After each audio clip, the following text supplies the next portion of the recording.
Побуду здесь, дождусь Андрея с газоанализатором, потому что здесь есть шанс надышаться чем-то не очень классным. Узкий проход и мелко, и скользко. Ребята, оперный театр, все как и погода хорошая во Львове, но нам рано выходить. Всем привет, я Саша Демин, а это значит, что вы на канале «Шо реально». Сегодня первый выпуск третьего сезона. Ребята, я вообще не верю, что я дожил до этого времени. И сегодня моя любимая рубрика «Украина экстремальная».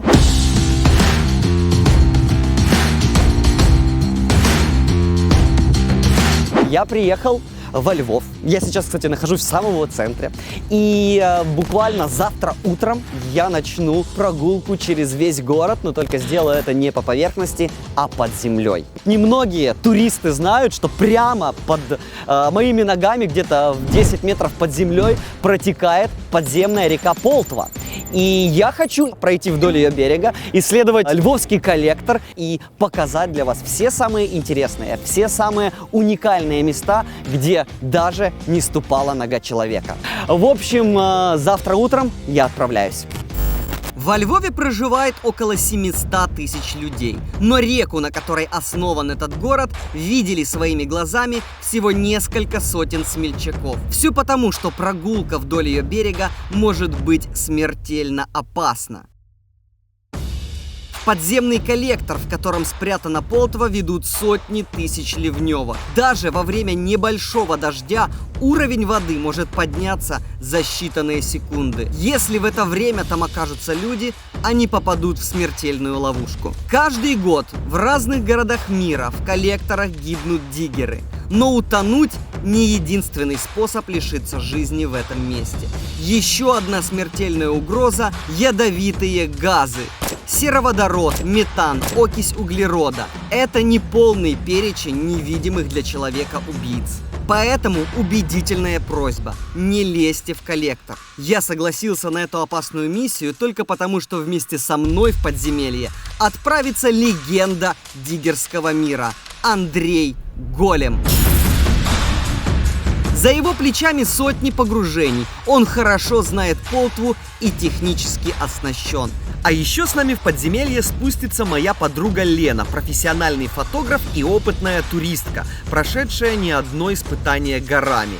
Она поможет мне со съемкой в условиях коллектора. Таким составом мы планируем пройти вдоль реки через весь центр города и достичь заброшенного участка, куда еще не добирался ни один диггер.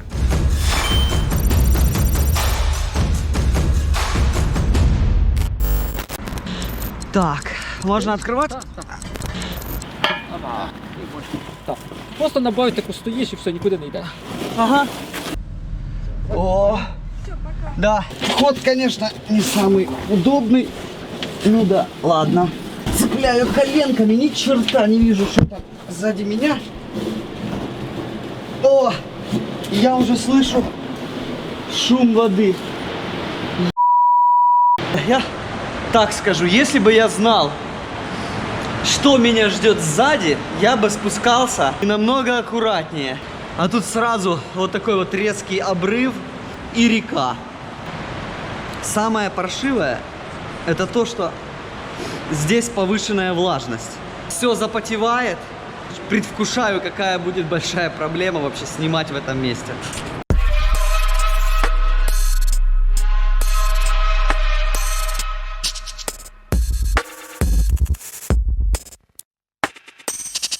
Самое страшное, что прогноз погоды в день нашего погружения был неутешительным.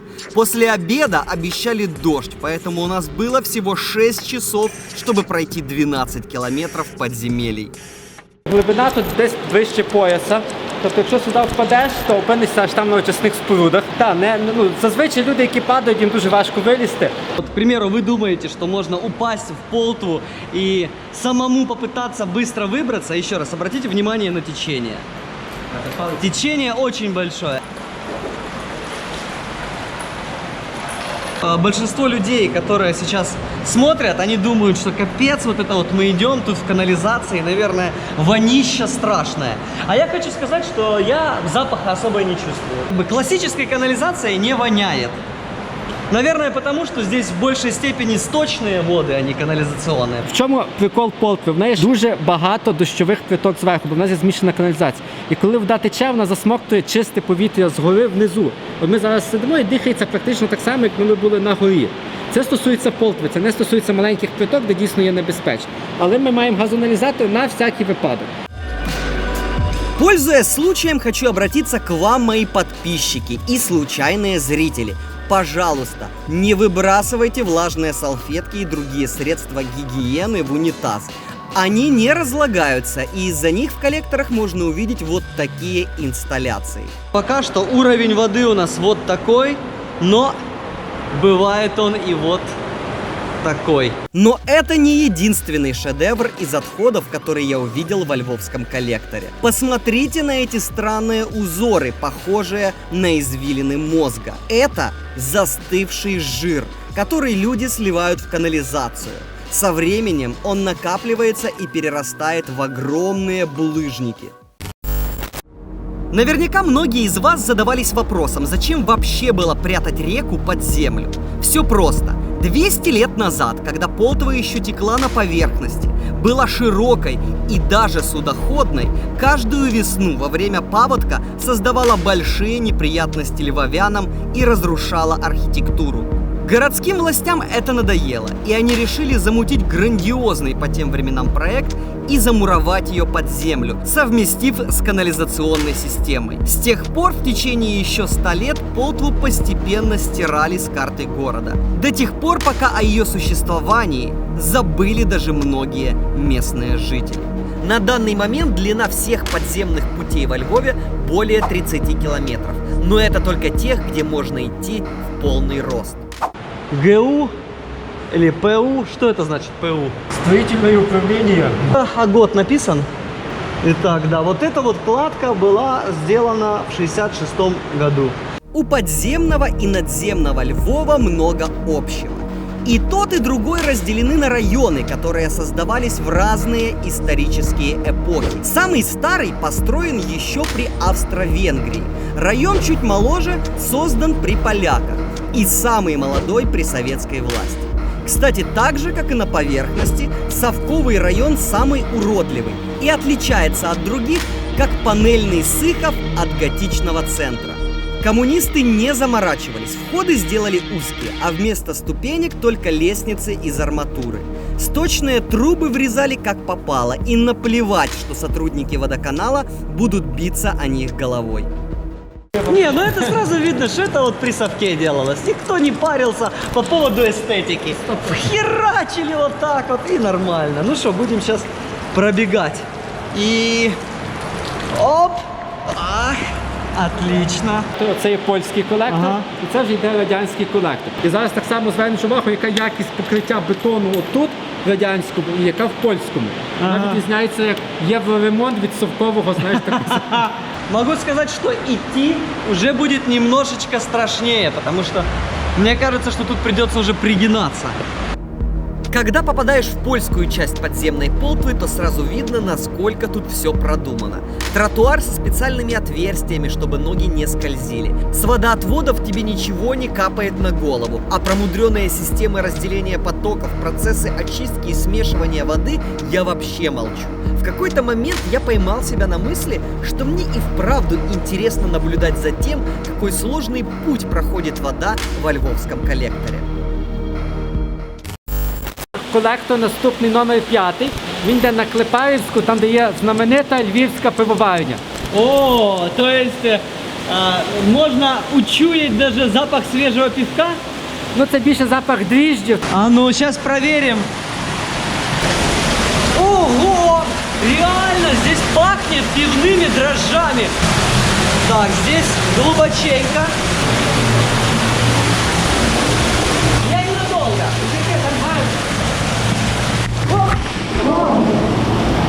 О! Капец, руки.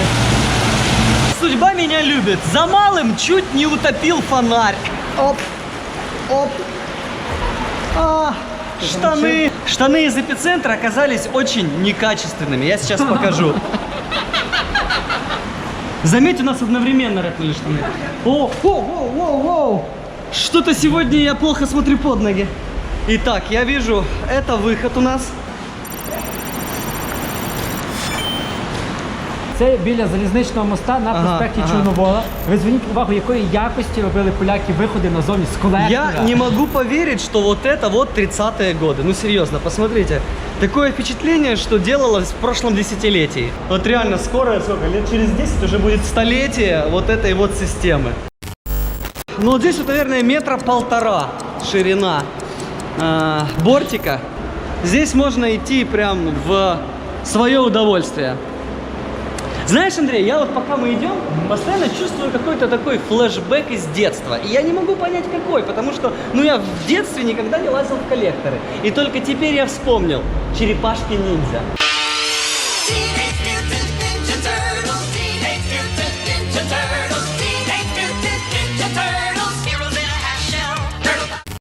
Я хотел снять несколько эффектных кадров Полтвы, находясь максимально близко к бурному потоку воды. И Андрей обещал мне показать, где это можно сделать. Но предупредил, что это очень опасно. В этом месте есть большой шанс сорваться в реку. Если это произойдет, то достать меня получится только через несколько километров вниз по течению. Несмотря на это, я был готов пойти на такой риск.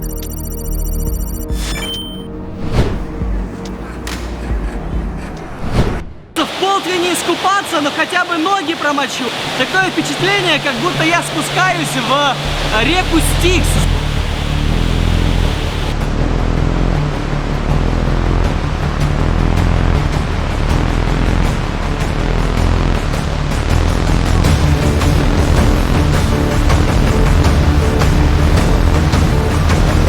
Честно скажу, очень страшно, потому что под ногами бурлит вода, дно скользкое, и я переживаю, что меня затянет вот в этот вот поток и унесет куда-то вниз по течению. Я буду держаться одной рукой.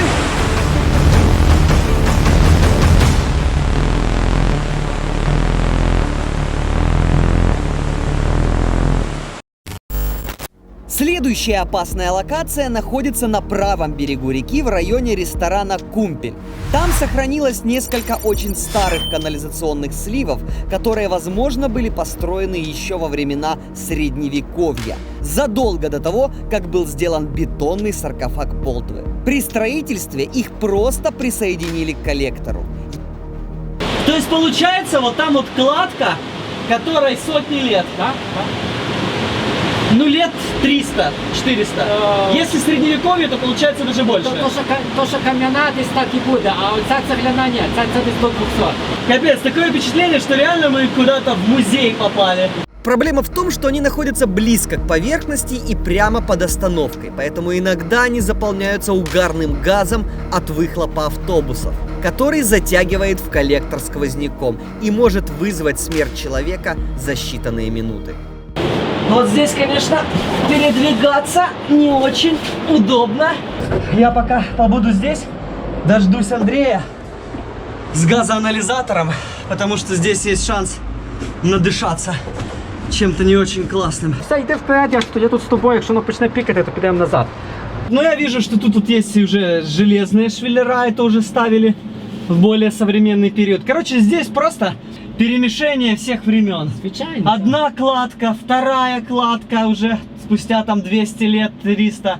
Спустя 100 лет еще одна. Вот это кирпич дореволюционной, по-моему, модели. Речі, оберни, його там є ще клеймо з іншої сторони. Да, исторический экспонат. Шутки шутками, Андрей, но такой кирпичик можно продать на eBay за, ну не за бешеные деньги, но за нормальные деньги. Колекціонери. Так. Да, коллекционеры вот такие кирпичи покупают.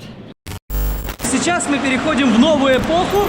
Самый старый, скажем так, участок коллектора. Переходим границу из времен Польши во времена Австро-Венгрии. Тут зараз над нами буде проходити вулиця Городоцька. І тут справа, там далі буде видно частина опори моста, який йшов через річку Полтву. Ну, то есть, получается, тут был мост, Через и они его решили не убирать, а просто построить коллектор над ним. Використати міст як частину Ну, я поверхні. понял. Так, Це є вихід на поверхню біля оперного театру. то есть можно выглянуть? Можна виглянути, але осторожно.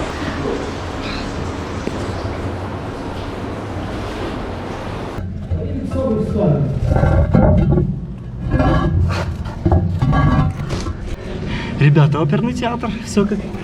И погода хорошая во Львове, но нам рано выходить. Мы продолжаем путешествие вдоль русла Полтвы. Встановили десь років 10 тому в Полтві камеру з ліхтарем. Йде пряма трансляція в ресторан, який знаходиться в підвалах оперного театру. І вони там відвідувачі будуть зараз бачити, як ми проходимо. Можно передать привет и пожелать приятного аппетита людям. Находясь тут, начинаешь верить во многие львовские легенды, от которых кровь стынет в жилах. Согласно одной, Полтва – обитель душ грешников, которых не пускают на небо, и они вместе с дождем оседают в коллекторе. По поверьям, оставшись тут навсегда, они расправляются с теми, кто нарушает их покой.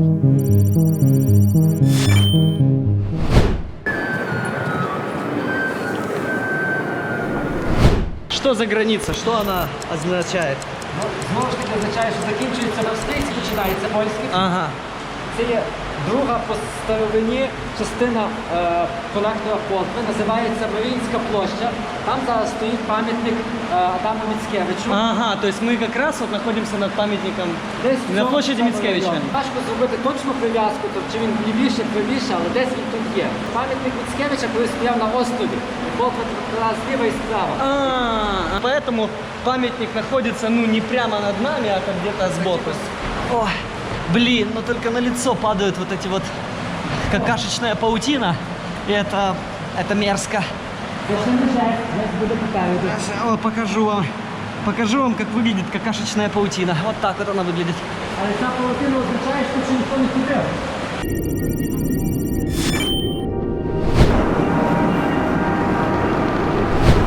Малыш, не бойся, я тебя не трону. Загнали мы бедную крыску в угол. Ну прости, родная, нам просто надо тоже идти туда же. Итак, я не захожу в воду, потому что понимаю, что здесь не все так просто. Ого, ого, глубина. Пішло. Значить, оце тут був такий гарний культурний бойкик. І 2 роки тому у Львові була сильна злива, його знесли. Іди туди. Ми зараз підемо в сторону Погулянки, де є витік Полтви. Один з витоків Ага. Полтви. Відповідно, зараз ми по цьому зруйнованому бойкику підемо ось у цю штуку. Тут пішла Полтва. Тут глибоко. І тут глибоко. А отут є такий бойкик, де не глибоко.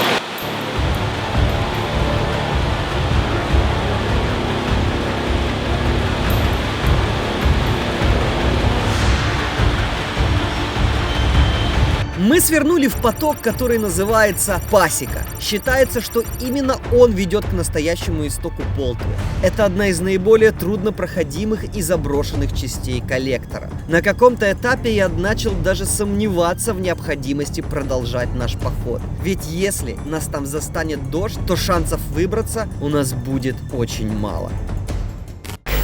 А вот я вижу труба. Еще куда-то какая-то ведет. Блин, я же говорю, это какие-то похожи на сталактиты. Тільки з гівна. Да. Я не знаю, есть какой-то термин? Говноктиты, например. Ого, вже є.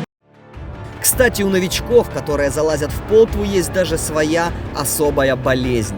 Местные диггеры называют ее полтвянкой. На следующий день человека часто тошнит, у него болит живот и проявляются симптомы отравления.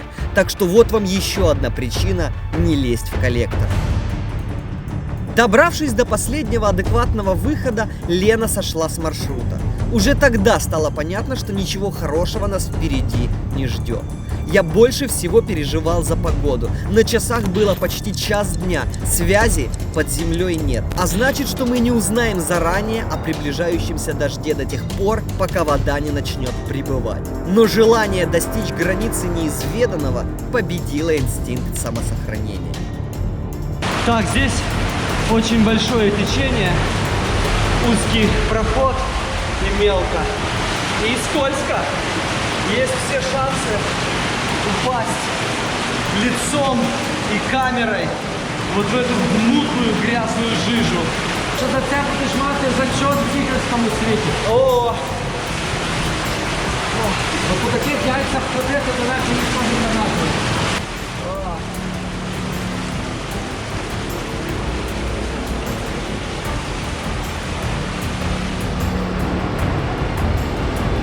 Спустя где-то полчаса мы наконец-то добрались до водопада, который считается крайней точкой, куда добирались диггеры. Я далі не бувши. Я тоді так був з напальником, ми сразу йшли, напальник далі не зміг піти, і я пішов назад. Я не був точно нічого більше не бути. а дальше неизвестно, выйти может. Это там у нас Лена. Батареи на камерах были на исходе, а на часах было время, когда по прогнозу во Львове должен начаться дождь. Поэтому я прошел буквально 20 метров по неизведанному участку, и мы пошли обратно. Хотя пошли, это очень мягко сказано. Мы просто бежали, насколько вообще это возможно сделать в этом месте. Но выбравшись на поверхность, нас, к счастью, ждала солнечная погода, а дождь пошел только ближе к вечеру. Ти насправді молодець, бо не всі дігери проходили стільки, щоб ви розуміли, ми 6 годин йшли під землею. Через цілу Львів і зайшли реально в такі дібря, може подивитися, що його Рюкзак, ребята, рюкзак просто капец. Вы смотрите, на что приходится идти ради контента. Поэтому, ребят, большая просьба, ставьте лайки, подписывайтесь на канал. Если вам будет эта интересная тема, если это видео наберет достаточно лайков, если вы будете писать в комментариях об этом, то мы с Андреем... відкриємо щось нове. Да. Все, спасибо большое, мне Да. было очень приятно познакомиться и самое главное, ощутить эти эмоции. Спасибо. Це з посвяченням в дігері.